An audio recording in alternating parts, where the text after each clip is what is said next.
Dear learners, এখন আমরা post modification নিয়ে আলোচনা করব। বন্ধুরা, পোস্ট মডিফিকেশন বিভিন্নভাবে হতে পারে, আমরা কিছু ওয়ে এখানে দেখব।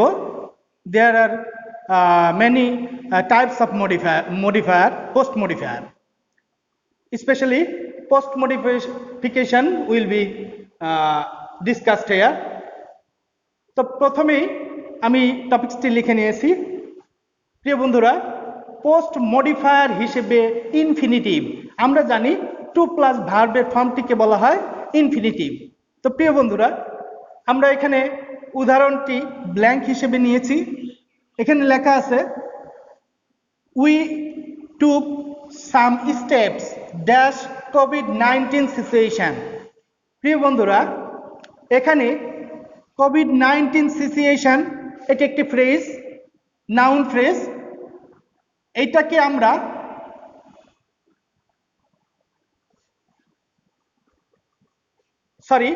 দুঃখিত, আমরা আসলে পোস্ট মডিফিকেশন করব।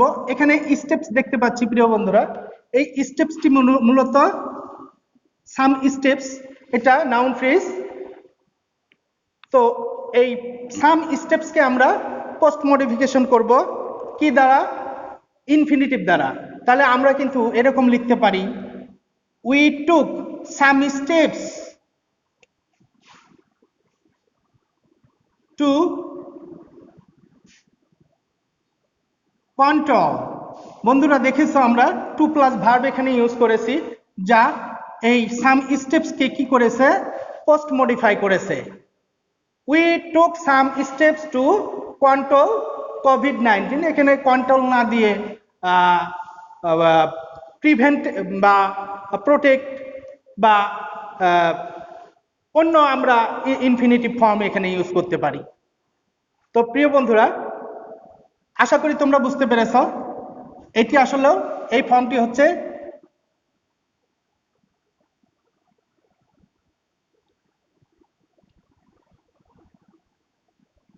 আমরা ইনফিনিটিভ দিয়ে এই সাম স্টেপসকে কি করেছি?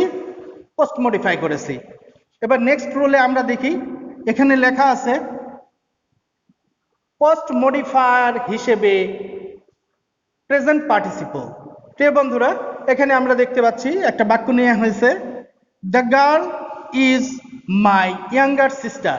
প্রিয় বন্ধুরা, এখানে দ্য গার্ল এটা কিন্তু noun.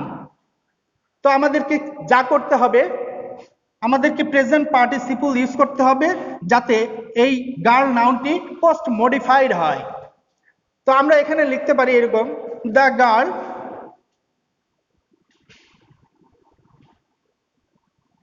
Plucking flower in the garden. The girl plucking flower in the garden is my younger sister. মূলত এটা একটা প্রেজেন্ট পার্টিসিপল ফ্রেজ, যা এই নাউনটিকে পোস্ট মডিফাই করেছে। প্রিয় বন্ধুরা, এরপরে আমরা দেখতে পাচ্ছি পোস্ট মডিফায়ার হিসেবে পাস্ট পার্টিসিপল অর্থাৎ পিপি ফর্ম। পাস্ট পার্টিসিপল কিভাবে পোস্ট মডিফায়ার হিসেবে কাজ করে আমরা এখন দেখব। এখানে লেখা আছে the car is running well. প্রিয় বন্ধুরা, the car is running well, এইখানে কারটি কিন্তু নাউন। এখন আমাদেরকে এই নাউনের পরে এমন একটি ওয়ার্ড বা ফ্রেজ বা ক্লজ ইউজ করতে হবে যাতে এই ওয়ার্ডটা সম্পর্কে অতিরিক্ত তথ্য প্রদান করতে পারে। তো যাই হোক, আমরা এখানে লিখতে পারি the car made in Japan. The car made in Japan is running well. তোমরা এখানে মেড ইন চায়নাও ইউজ করতে পারো, কিন্তু তোমরা জানো যে সম্প্রতি এটা অথেন্টিক কোনো ডকুমেন্টস না থাকলেও বলা হয়েছে যে কোভিড-19 উৎপত্তি কিন্তু চায়না, তাই আমি চায়না ইউজ করলাম না। তোমরা এখানে চায়নাও ইউজ করতে পারো, আমেরিকাও ইউজ করতে পারো, অ্যাজ ইউ উইশ। ইন্ডিয়ানও, যদি টাটা কোম্পানির গাড়ি হয় তাহলে তুমি ইন্ডিয়াও লিখতে পারো। তো যাই হোক, আমরা নেক্সট রুলে যাব।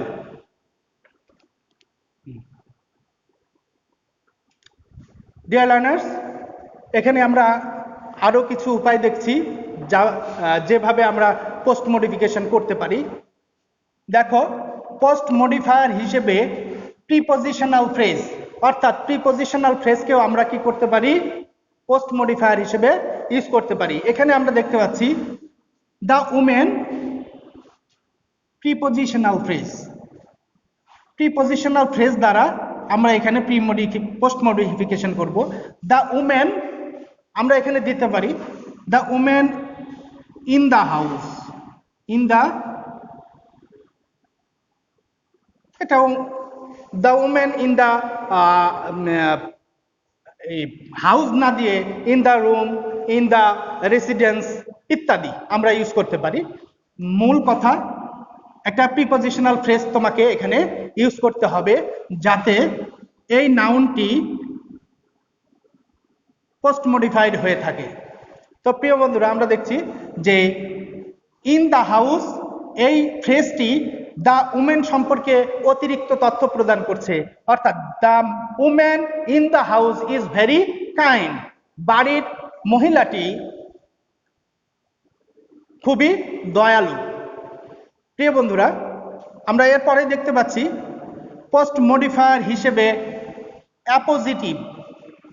প্রিয় বন্ধুরা, আমরা অ্যাপোজিটিভ কি অনেকে জানি, আমি তারপরে বলছি।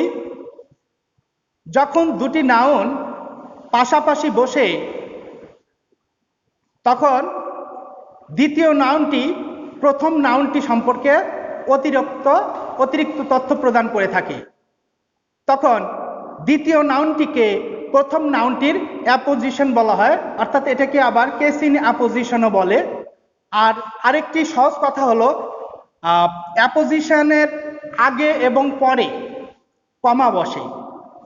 অ্যাপোজিশনের আগে এবং পরে সবসময়ই কমা বসে। তো প্রিয় বন্ধুরা, এখানে আমরা দেখতে পাচ্ছি যে মিস্টার অ্যাডাম ইনি নাউন, এরপরে এমন কিছু দিতে হবে, এখানে এমন একটি ফ্রেজ দিব আমরা বা নাউন দিব যেটা এই অ্যাডামকেই বোঝাবে। তো প্রিয় বন্ধুরা, আমরা লিখতে পারি mister Adam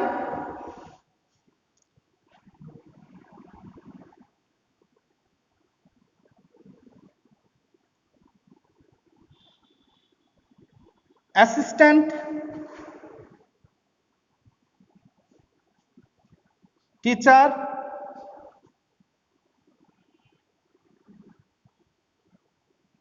mister Adam the assistant teacher in English. যেহেতু এটা আমরা অ্যাপোজিশন হিসেবে ইউজ করেছি, তাই নাউনের পরে যে নাউনটাকে ইউজ করব সেটা অবশ্যই তার দুই পাশেই কমা থাকবে, তাহলে এটা কিন্তু একটা apposition.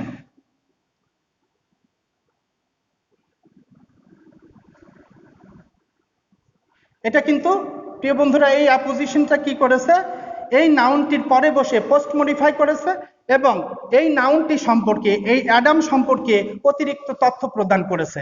Mister Adam the assistant teacher in English, ইংরেজিতে সে কি, সে হচ্ছেন একজন সহকারী ইংরেজি শিক্ষক।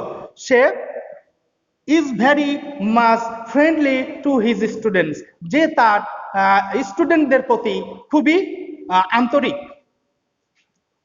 প্রিয় বন্ধুরা, এরপরে আমরা দেখতে পাচ্ছি পোস্ট মডিফায়ার হিসেবে অ্যাডজেক্টিভ। পোস্ট মডিফায়ার হিসেবে অ্যাডজেক্টিভও আমরা ইউজ করতে পারি। এখানে আমি একটা বাক্য নিয়েছি, এখানে লেখা আছে I saw this, I saw there, I saw there someone dash. প্রিয় বন্ধুরা, এখানে আমরা দেখতে পাচ্ছি একটা অবজেক্ট সামওয়ান, এটা কিন্তু ইনডিফিনিট প্রোনাউন, এটাকে ইনডিফিনিট প্রোনাউনও বলা হয়। তো যাই হোক, এটাকে আমরা এমন কোনো ওয়ার্ড বসাবো যাতে এটা পোস্ট মডিফাইড হয়ে থাকে, তাহলে এটাকে নাউন বা প্রোনাউন মনে করি। তো এখানে আমরা কি বসাবো, এখানে অবশ্যই আমরা একটা অ্যাডজেক্টিভ বসাবো যাতে এটা পোস্ট মডিফাইড হয়ে থাকে। তাহলে আমরা কি বসাতে পারি, I saw there someone blind, আমি সেখানে কাউকে দেখলাম, অন্ধ কাউকে দেখলাম। কাকে দেখলাম? অন্ধ কাউকে দেখলাম। সামওয়ানের পরেই দেখো এটা মূলত অ্যাডজেক্টিভ। এই অ্যাডজেক্টিভটি মূলত এই নাউনটিকেই মডিফাই করেছে, অর্থাৎ এই নাউনটি সম্পর্কে অতিরিক্ত তথ্য আমাদেরকে দিচ্ছে। I saw there someone blind, this is the quality of the person. তো প্রিয় বন্ধুরা, এরপরে আমরা নেক্সট রুল। ডিয়ার লার্নার্স, এখানে আমরা দেখতে পাচ্ছি পোস্ট মডিফায়ার হিসেবে রিলেটিভ ক্লজকে, অর্থাৎ এবার আমরা রিলেটিভ ক্লজ দ্বারা পোস্ট মডিফিকেশন দেখব। প্রিয় বন্ধুরা, এখানে একটি বাক্য নিয়েছি, দ্য পেন ইজ মাইন, কলমটি আমার। কিন্তু এরপরে আমরা এমন একটা বাক্যাংশ ইউজ করব যাতে এই নাউনটি সম্পর্কে অতিরিক্ত তথ্য প্রদান করে। তো প্রিয় বন্ধুরা, এখানে কিন্তু আমরা এরকম রিলেটিভ ক্লজ লিখতে পারি, the pen which is blue, the pen which is blue is mine. প্রিয় বন্ধুরা, এটি কিন্তু একটি ক্লজ যা রিলেটিভ প্রোনাউন দ্বারা শুরু হয়েছে। তো এই ক্লজটি মূলত এই কলমটি সম্পর্কেই অতিরিক্ত তথ্য দিয়ে থাকে। দ্য পেন ইজ মাইন মানে হচ্ছে the pen which is blue, the pen which is blue is mine, অর্থাৎ এই ক্লজটি এই নাউনটিকে পোস্ট মডিফাই করেছে। তো প্রিয় বন্ধুরা, আমরা পরে আরেকটা বাক্য দেখতে পাচ্ছি, শি ইজ মিতা, সে হচ্ছে মিতা। এখন ঘটনা হলো এই মিতাকে আমাদের পোস্ট মডিফাই করতে হবে, অর্থাৎ মিতার পরে এমন কিছু ইউজ করব সেটা অবশ্যই রিলেটিভ ক্লজ হতে হবে। তাহলে আমরা এইভাবে লিখতে পারি, she is Mita whose father is a driver, she is Mita whose father is a driver। তাহলে কি হলো বন্ধুরা, এটি একটি রিলেটিভ ক্লজ। এই রিলেটিভ ক্লজটি এই মিতা সম্পর্কেই অতিরিক্ত তথ্য প্রদান করেছে। she is Mita, সে হচ্ছে মিতা যার বাবা একজন ড্রাইভার। আমরা এই মিতা সম্পর্কে আরেকটি, এই পোস্ট মডিফিকেশন দ্বারা মিতা সম্পর্কে আরেকটি ইনফরমেশন পেলাম বা তথ্য পেলাম। তো প্রিয় বন্ধুরা, আমরা নেক্সট স্টেপে যাব। এখানে দেখতে পাচ্ছি পোস্ট মডিফায়ার হিসেবে অ্যাডভার্ব, অর্থাৎ মডিফায়ার হিসেবে, পোস্ট মডিফায়ার হিসেবে তুমি অ্যাডভার্বও ইউজ করতে পারো। যেমন এখানে একটি বাক্য নিয়েছি, the man is his brother.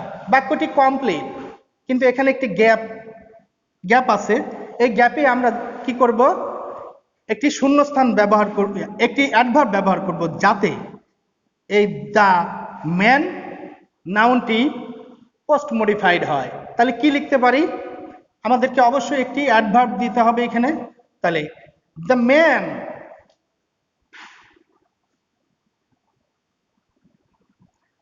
Man behind is his brother.